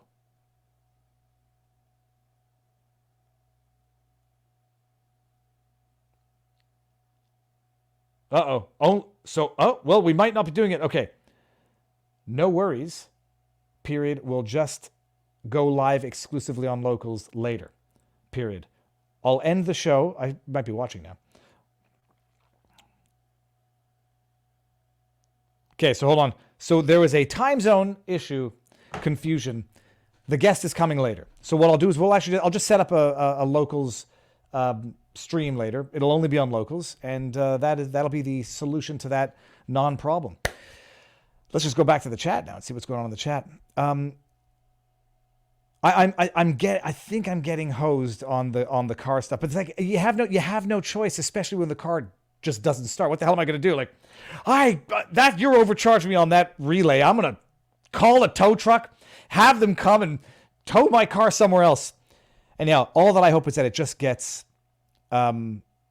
fixed so that we don't have an issue driving to Alabama. Let's see. Jeanette Victoria says, LOL, I was an electronic tech 40 years ago. The only woman the men always tried to shock me. If that's a literal shock, that's not funny. The car says prepared citizen. What model year? It's a 2015 Jeep Wrangler. Just replace the relay. No, we're replacing. That's it. We're gonna replace the relay. I love the car, but do the spark plugs retards a spark? Says Spline Jones. I'm just helping. Relays are a vary in price, and it's like a big fuse you plug in and out. Yeah, no, I Googled it. I saw a used relay for a Jeep that was $600. I mean, like getting a used relay. Again, I know nothing about cars, but it seems like getting a used complex piece of electronics is probably just worse than splurging and getting a new one. So that's that. And the worst comes to worse, we'll rent a car for the road trip. It'll be fun. It's gonna be fantastic. I need Barnes to give me the itinerary because we're gonna drive up Florida. I want to pass by and see Allison Morrow on the way out. I haven't mentioned anything, but again, like it would only be like say hi and meet and hug and then carry on the journey. It's going to be fun. Go new with relays if you are on the side of the road. If you are on the side of the road was the mention to get by. Oh, okay, yeah, I get it. I will have to watch the remix. Jeep parts are really expensive, says Puzu. Did you check your key fob battery? No, that's from Big Daddy Tech. No, the car just stopped starting for no good reason. I noticed at one point I clicked, I turned it, and then nothing happened for like a good second. Then the car started, and I was like, oh, did time just stand still for a second? And then it would, like, if I just keep going back and forth, it started. So, whatever. That's what it is. This is what happens when you buy a used car. My wife, this is story time, and it's actually funny that it's almost in conjunction with the anniversary of my father-in-law's death. I don't know how many years we're up to now. 12 years, I think. Jeez. His philosophy was buy a used car and own it and then do the repairs because it's cheaper than financing a leased car. We had this argument. And I, at the time, said, Don, you're crazy. Why would I want to own this thing? I'll just lease it for a few years and then give it back at the end and then lease a new car with no problems. It's always under warranty. True. But then you're losing money one way or the other, or you're making money one way or the other. So what we have not been paying by way of lease has now caught up with us by way of immediate, by way of, oh, cool, O'Reilly. So we need more information. It's a Wrangler. It's a Wrangler, says Patty F. Weber. 2015 Wrangler. Like you're 50 miles from home on the side of the road, try to fix it, get home. Yes, they would charge up the capacitor. That's from Biscuits and Smut. Jeanette Victoria says they would charge up a capacitor and try to get me to handle it wrong. I was so well trained. This is like working on the set of Jackass, where you know that they're always trying to get you screwed. That's terrible. That's terrible. Who knows what one person's heart is ready to give out at? The Forerunner is the bestest of the bestest. And Patty F. Weber says, I just bought a 2016 Jeep Renegade. Dude, I've never owned a Jeep. I've never owned a convertible in my life. I've never owned a Jeep in my life. I sat in that car and I'm like, I've never loved a car in my life the way I love this car, because cars are stupid. They're just tools to get from point A to point B. And then I sat my butt down in a Jeep. Hashtag not an ad. Okay, Patty F. Weber says, check it on the Wrangler. What else we got in the chat other than car stuff?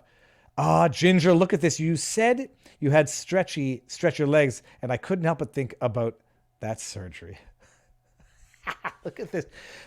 God is, to the extent there's a creator out there, it's an amazing thing that among humans, you can have 6'6", 5'6". The variety and the beauty of the snowflake, singular, unique entity that is each human on this earth is truly fantastic.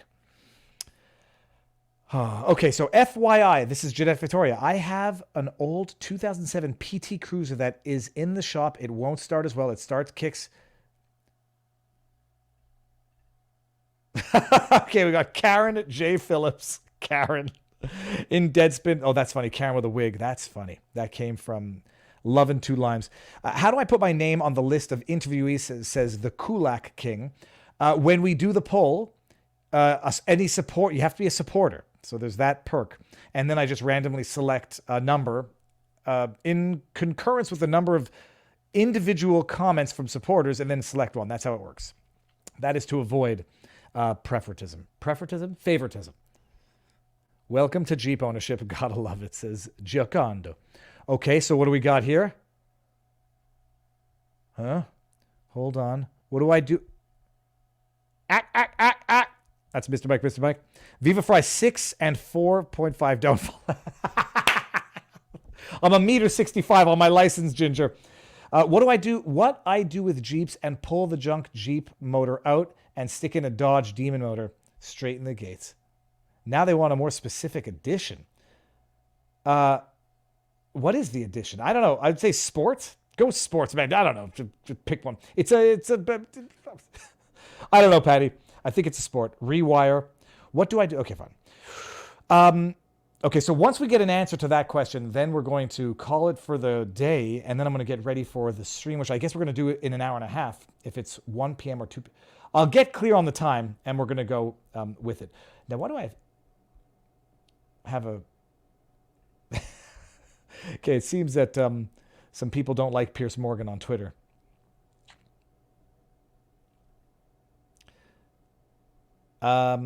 Okay, so that's it. Let me see. I'm going to go to we're going to end this sooner than later. We got Jeanette Victoria says, "Hey Viva, you need to interview me. I'm one of the most interesting persons you have ever met." Jeanette, we met. Yeah, well, so we met in. It can't be favoritism, Jeanette. It has to be. It will happen. It'll happen. There's not that many people who are actually, not that many supporters who are actually replying. So it will happen. There's no question about it. Okay, sport, we're going with. Man, I miss hanging with my Motorhead friends. Learned so much. Had babies instead. What? It's a full-time job. Oh, that reminds me of the funny video that we saw yesterday. Like, someone should pay women to have babies and stay at home. Like the government. Oh yeah, when you inadvertently describe, what is traditionally described as being a housewife, and then that got demonized, and then people, that's it. Oh my goodness. I don't know what accessory relay is. Engine relay? Okay, dude. Patty, don't worry about it. I'm going to go find out. Off topic, how are you adjusting to a green Christmas from upstate New York? And don't think I could deal with 75-degree Christmas holidays. I don't like it. I like winter with snow. The neighbors have stuck up Christmas lights. And like, they put Christmas lights on palm trees.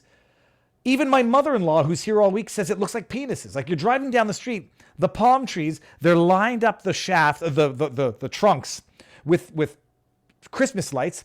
They put these like green lights in the pond. They look like wieners. Like, nobody can look at that and not see a wiener. You can't see Christmas lights, Christmas decorations, and not think snow. And I don't know how people get used to it. Oh. Obviously, it's a starter relay. It is a starter relay, says Ursula. This is turning into an amazing search. Now you know how to search. Okay, watch it be the starter. That video is when I do Jeeps. Oh, the thing is this. Watch it be the starter, says Parrot Cleric. It could be the starter for all I know. And I'll never know if they replace both the starter and unnecessarily the relay. I mean, but the starter, I think you hear it turning over when it's the starter. What do I know? I know nothing. Florida is not a place I could live. Too flat and too much sand. It's too flat. It's too hot. The fresh water is not fresh water that you can swim in without worrying about bacteria and alligators. And but it's beautiful. Look, freedom is invaluable. I stayed at home with the kids. No shade on Sam. Stay-at-home moms. Absolutely not, crazy mom. Crazy mom of 6. It's not only no shame. Like, people don't. It's like, it's crazy. Like imagine as a stay-at-home parent, it's not also a teacher, but if you homeschool that, well, it's the people who shame homeschooling also shame stay-at-home moms. So it's not a good enough comparison. But too many snakes, bugs, alligators. No, but like, a parent is a teacher, and you want to have well-rounded kids. It takes a parent at home.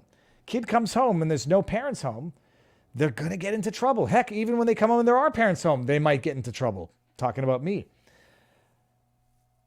So it's an amazing thing. But the amazing thing is thinking that you can have proper functioning, well-developed, well-educated, morally, spiritually, intellectually kids by pawning them off to the state all day and have them come home to nobody at night. So that's it. They've got a stay-at-home mom. Oh, Sammy, stay-at-home mommy of 8. Unbelievable. That's a lot of kids. I ended up homeschooling. I can park my 90s 4Runner unlocked in the hood and no one can steal it. Yeah. I also hate the heat. North Carolina is nicer. Yeah, no, I can understand that, but I'm not complaining. Period. I'm going back to commie Canada for Christmas. It's a commie Canada Christmas, so I'll get my fair share of the cold. And hopefully I don't get locked up in a gulag or prevented from recrossing the border.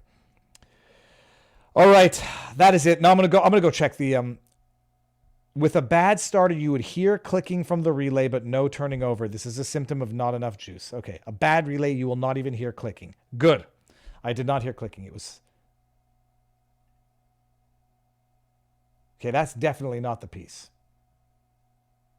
Oh, that's the starter. Okay, fine. $190 for a starter? Okay, so I think we're good on the price that I got quoted. It doesn't matter. Just set it on fire. Not set everything on fire. Okay, it is what it is. This is what we're doing. I'm going to end this now. I'm going to go get another energy drink. I found my energy drink. And I've reached out for a sponsorship.